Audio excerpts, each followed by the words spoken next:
Hello veterans, friends and well wishers, नमस्कार। आज मैं केवल अपने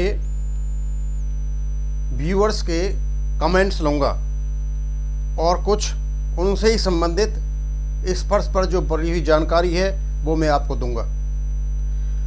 पहला मेरे व्यूअर का कमेंट्स हैं आकाश सिंह।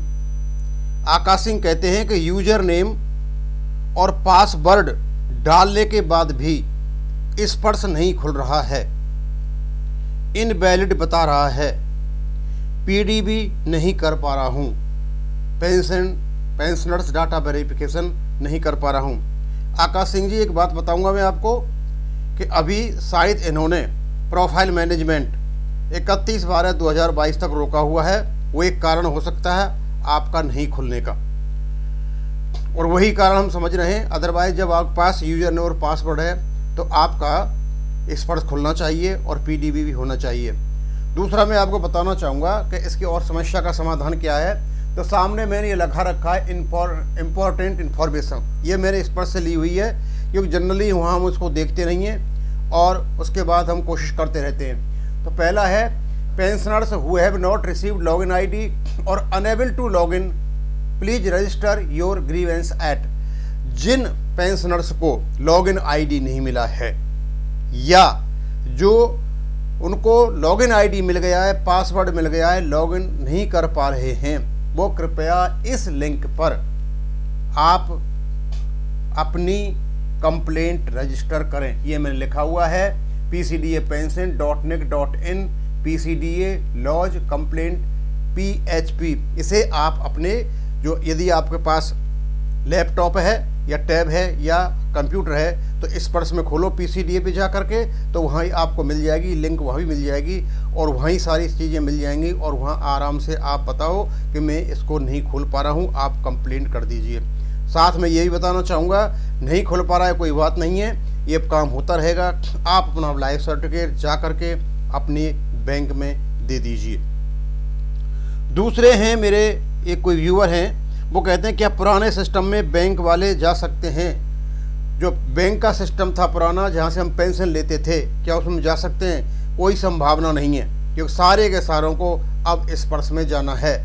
और मैं आपको बताता हूँ, जैसे इन्होंने अभी ये लिंक दे दिया जो ऊपर दे रखा है लाल लिंक में, मैंने डाल रखी है, लिंक डाल रखी है। इनका काम है सिर्फ स्पर्श पर डाल देना। जो समस्याएँ हमें आ रही हैं वो हमारी समस्या हैं। उनको ऐसे लगता है जैसे हम सारे के सारे लेटेस्ट एडवांस्ड युग के मोबाइल फ़ोन लेकर के बैठे हुए हैं, हमारे पास लेटेस्ट टेक्नोलॉजी है और हम बहुत ज़्यादा एक्सपर्ट हैं, बहुत ज़्यादा हमको ट्रेनिंग दे रखी है इन लोगों ने। बस इनका काम है वहाँ डाल देना और उनका काम हो गया फ्री। उसके बाद में एक मेरे व्यूअर हैं अली हसन, वो कहते हैं साहब आपने एक चार्ट बनाया है, उसमें आपने ऑनरेरी न्यायस्वर के बारे में कुछ नहीं बताया है। उसमें जो मैंने रैंकों के बारे में बताया था, सबके बारे में बताया था, ऑनरेरी न्याय सुधारों के बारे में नहीं बताया है। अली हसन जी, मैं आपको बताना चाहता हूं कि आपकी जो पेंशन होगी वो रेगुलर न्याय सुवेदार के बराबर होगी। 100 रुपये का जो रेगुलर न्याय सुधार था और ऑनरेरी न्याय सुधार था 100 रुपये का, उनकी जो पहले ही बराबर थी ORP1 में। अब पता नहीं आप लोगों की जो वाई ग्रुप के जो ऑनरेरी न्याय सुधार थे उनकी कैसे नहीं हुई। इस बार आपकी जो पेंशन है रेगुलर न्याय सुवेदारों के बराबर होगी। एक है मेरे बी सेन, ORP2 का क्या स्टेटस है? क्या 31 दिसंबर तक संभव है?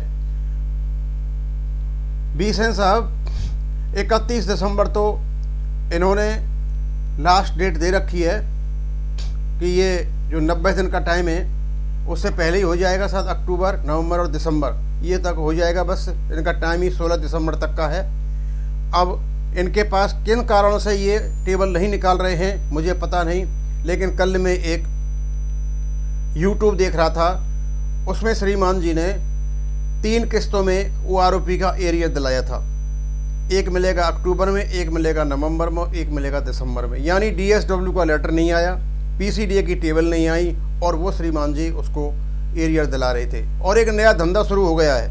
धंधा ये है कि एक आदमी गलत करता है, गलत सूचना देता है, दूसरे को वही सूचना मिल जाती है, उसको वो खंडन करने के लिए वीडियो बनाता है।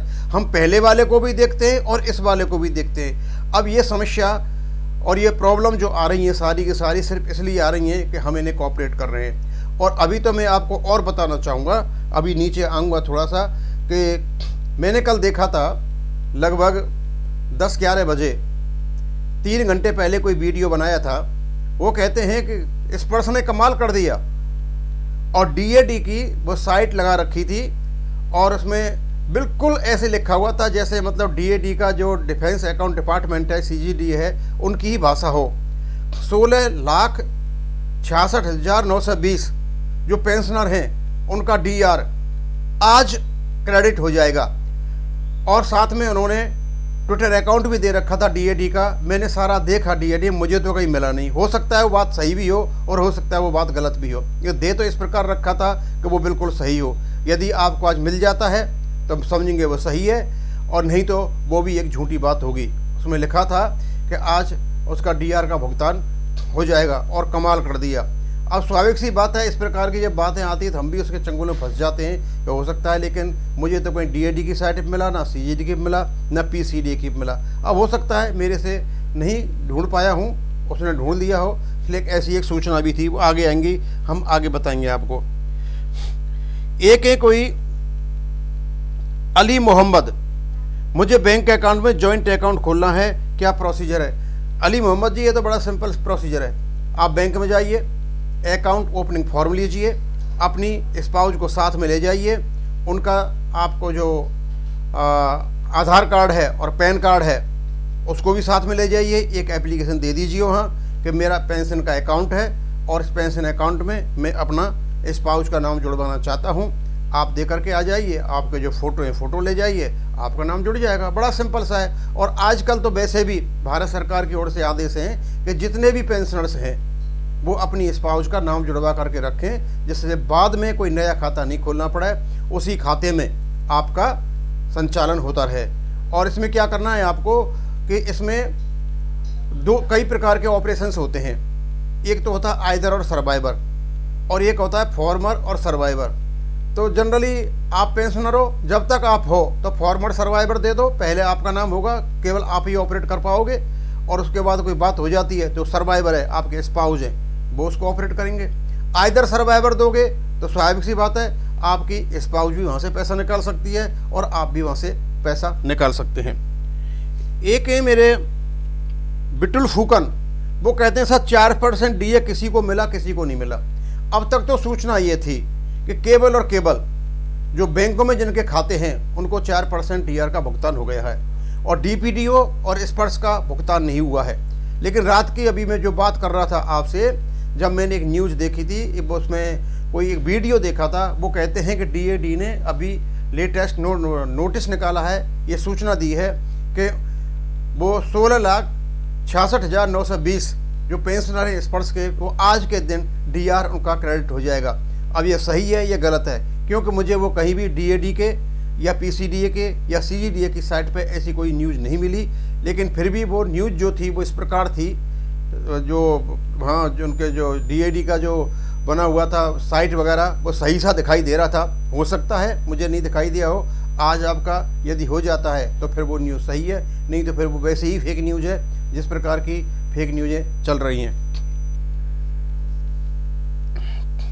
एक नितई चंद हैं, वो कहते हैं, और बड़ा ही मतलब कमाल का उन्होंने वो किया है, समीक्षा की है, बिना तैयारी के और बिना ये जाने हुए पेंशन का कितना काम है इस पर शुरू कर दिया गया और आज ये संकट पैदा हो गया। बहुत बढ़िया बात कही नितई जी आपने, बिल्कुल इसमें कोई शक नहीं है कि ये इतने उलझ गए हैं, ये ऐसे महासागर में जा कूदे हैं कि इन्होंने ये पता ही नहीं था ये कितनी समस्याएं हो सकती हैं, और ले करके इन्होंने इस पर शुरू कर दिया। यदि इसको ये धीरे धीरे करते और पीछे से मैनेज करते जाते तो आराम से हो जाता। लेकिन एकदम इनको जो आदेश दिया गया इतने समय तक सारे के सारे पेंशन वहाँ चले जाने चाहिए, ये अवस्था जो बनी है केवल और केवल उससे बनी है।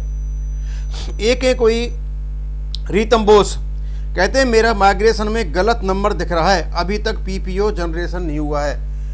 रीतम बोस जी, मैं देख रहा था स्पर्श पे आप जाएं, वहाँ आपके मोबाइल नंबर को ठीक करने का तरीका है। यदि आपका स्पर्श काम कर रहा है तो मेरे ख्याल में अभी तो काम नहीं कर रहा है, सबका इनवैलिड दिखा रहा है, लेकिन वहाँ है आपका मोबाइल नंबर ठीक करने के लिए, और ये आपका मोबाइल नंबर ठीक हो जाएगा। और दूसरा एक और मैंने बताया था कि जो आप स्पाउस का नाम बैंकों में आप जुड़वाओ, जॉइंट अकाउंट बनाओ, तो एक बात का ज़रूर ध्यान रखना कि आपकी मैसेज के जो डिटेल्स हैं आपके पीपीओ से मेल खाते हैं, क्योंकि उससे ये होगा आपके पीपीओ से मेल खाते तो कोई बात होती है उस समय कोई भी प्रॉब्लम नहीं होगी और सब कुछ ठीक हो जाएगा।